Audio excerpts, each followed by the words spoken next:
Good evening. Now, today we will going to discuss whatever we had discussed earlier.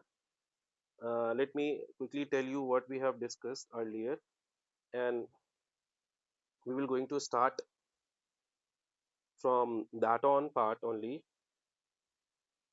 So,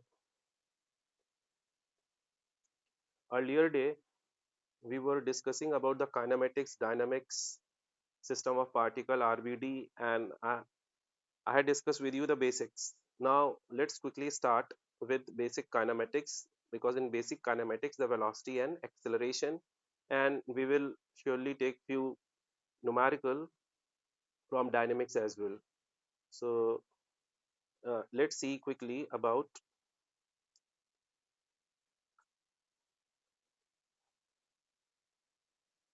basic part of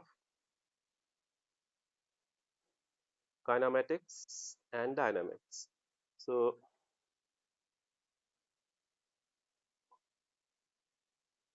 now here, if we are talking about this is point A, and with respect to point A, let's take at a distance x. So at a distance x, the body is moving along x-axis. So we can say the acceleration of the body is a. Fine. So this is rectilinear motion or motion in straight line. Clear? This is the point body because I told you the two type of body it will be there. The point body is moving along the straight line. So acceleration is a. Let's say this is extended body. An extended body, let's say from the reference point, if it is moving along a straight line, so acceleration of the body, once again, once the extended body is there, whose center of mass motion will be considered as the acceleration of the whole body. Like this is a rigid body, let me say if this is a rigid body, so if center of mass having acceleration a, so since each and every particle in a rigid body have a fixed location, so we can say each and every point will be having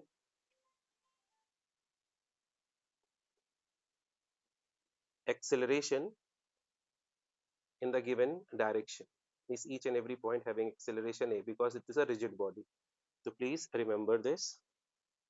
Now, what exactly happened once we will have point body and center of mass body? Clear? Now, for the acceleration, we can express a is equal to dv by dt in terms of t, and in terms of x, we can write v dv by dx. And remember here, dv by dx, v is basically magnitude. Here we can say the magnitude only because a is acceleration along the straight line.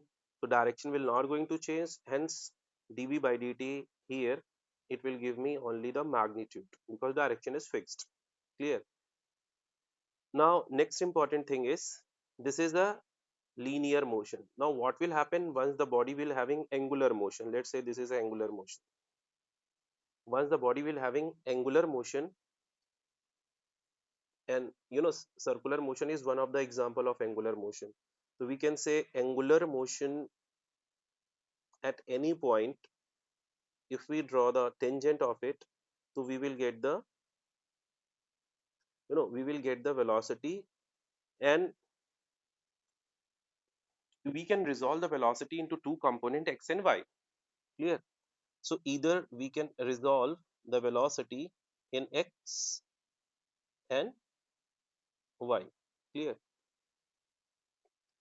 Or we can say we can resolve the velocity in perpendicular direction. This is a perpendicular, so v perpendicular. Clear?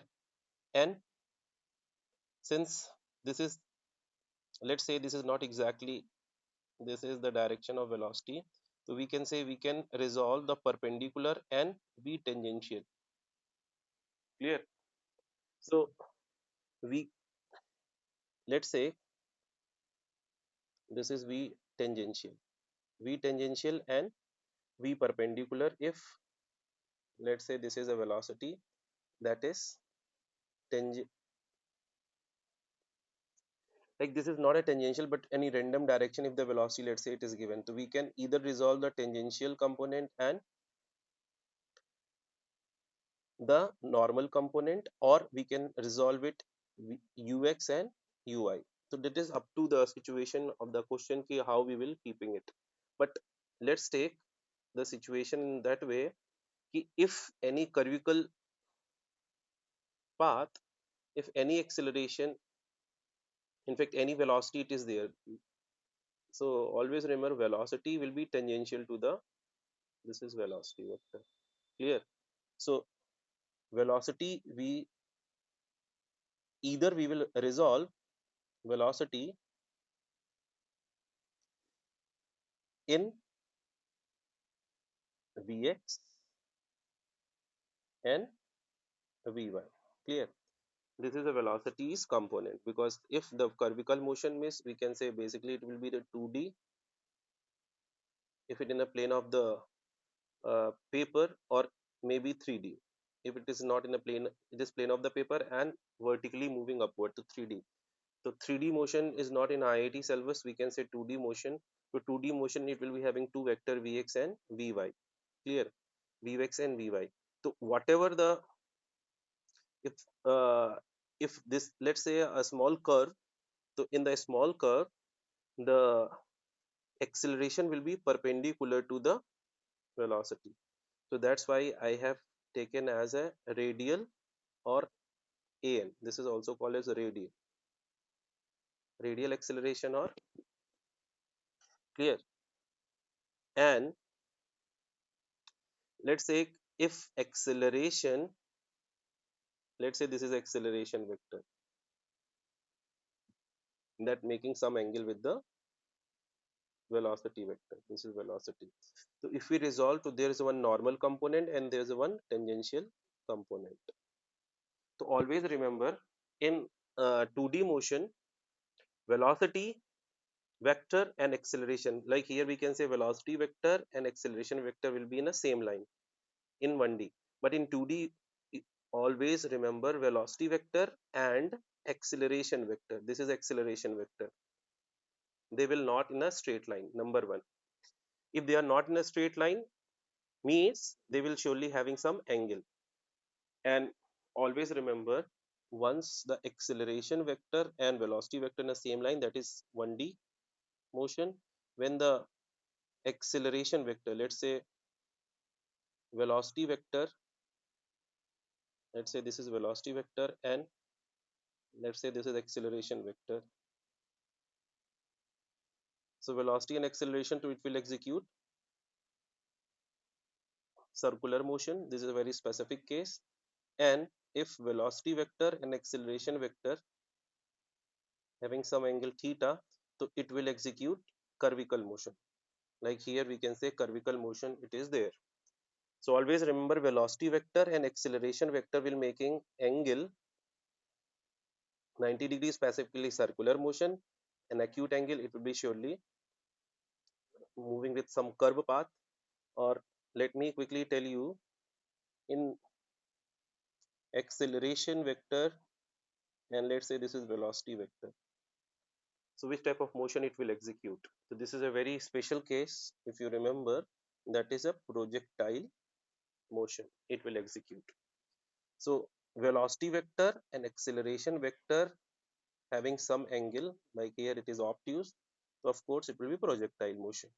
So what we have seen, 1D motion it will execute when angle is theta is 0 degree, and circular motion execute when theta is between acceleration and velocity 90 degree. Clear? And once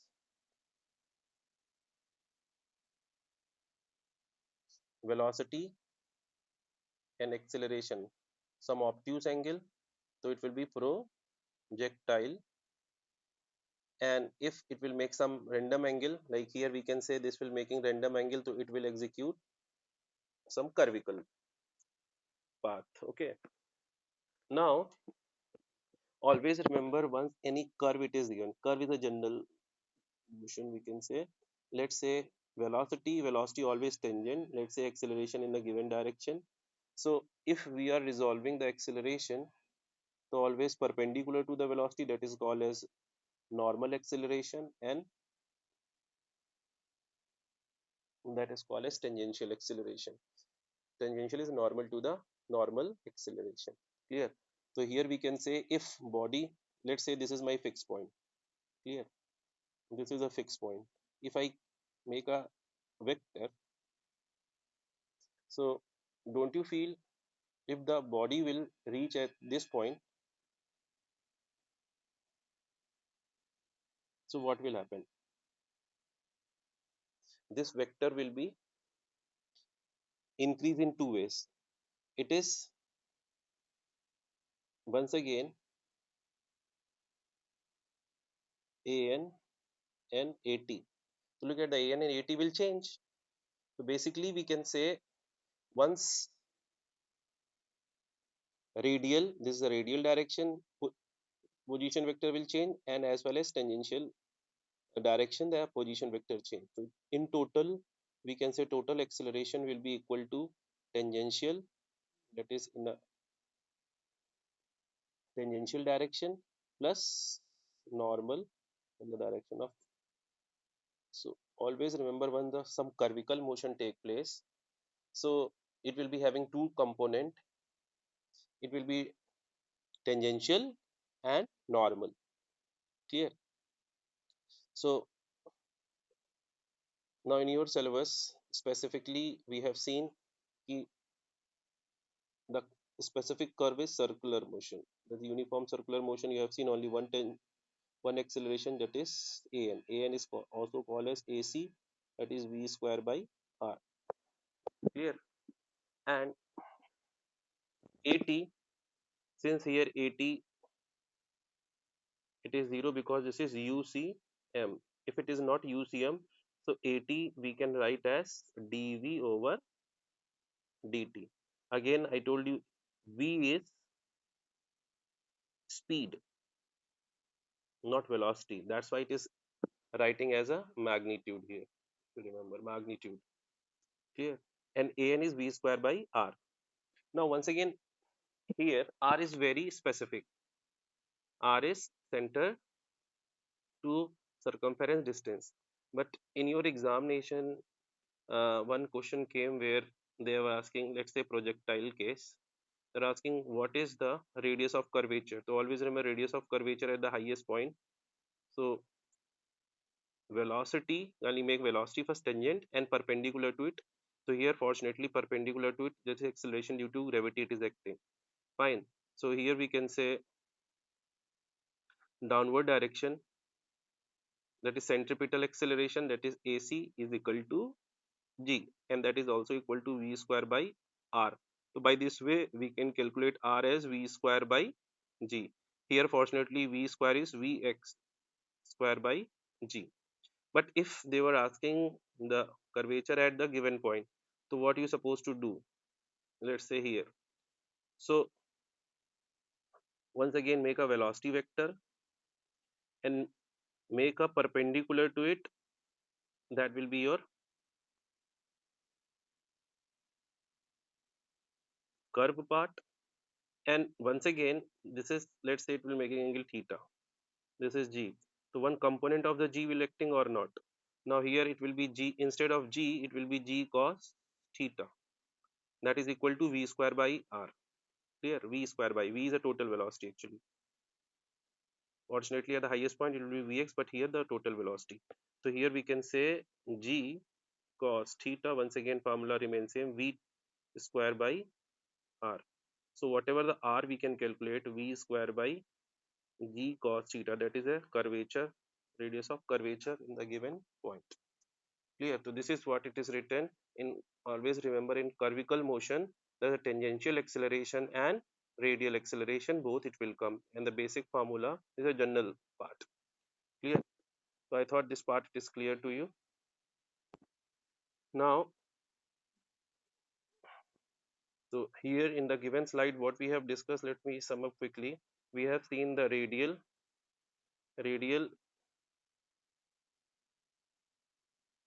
here we can say linear velocity and acceleration and velocity will be in the same direction. And once it is a curvical motion, it is there. So we can say this is one of the good example of 2D. Uh, Firstly, you have to draw the velocity first, and of course, acceleration will be not in the given direction, but it will be making some angle theta, and we can resolve perpendicular to the velocity, that is called as a n, and parallel to it, it is called as at. So if the point will move from this point to this point, here we can say at will change, is tangential and normal both component will change. That's why we are keeping the total acceleration, that is tangential and radial. Clear? One question was asked earlier here regarding the same, so always remember linear, angular, the two type of vector, tangential and, like here we can say in the specifically circular motion, radial magnitude is not changed, but direction is changing. That's why the at we can say tangential acceleration, this is a tangential and this is a radial, we can say a radial direction a is equal to v square by r. Magnitude is not changing, but the direction is changing. Clear? That's why we can say ac is changing. Fine, magnitude is fixed, and tangential acceleration, that is the dv by dt, and this is only magnitude, I told you, because here if speed will change, then at appear. If uniform circular motion, fine, ucm, so we can say the at will be always 0. So I thought this much part it is clear to you. Now the next slide we will going to discuss soon. Please have a look and kindly go this time around conceptually to attend the paper. Clear? So as we converging more towards the examination, I will surely speed up the number of concepts and surely give you some shortcuts as well. Till then, take care and manage your time and stretch yourself, because now and never. Take care. Bye bye.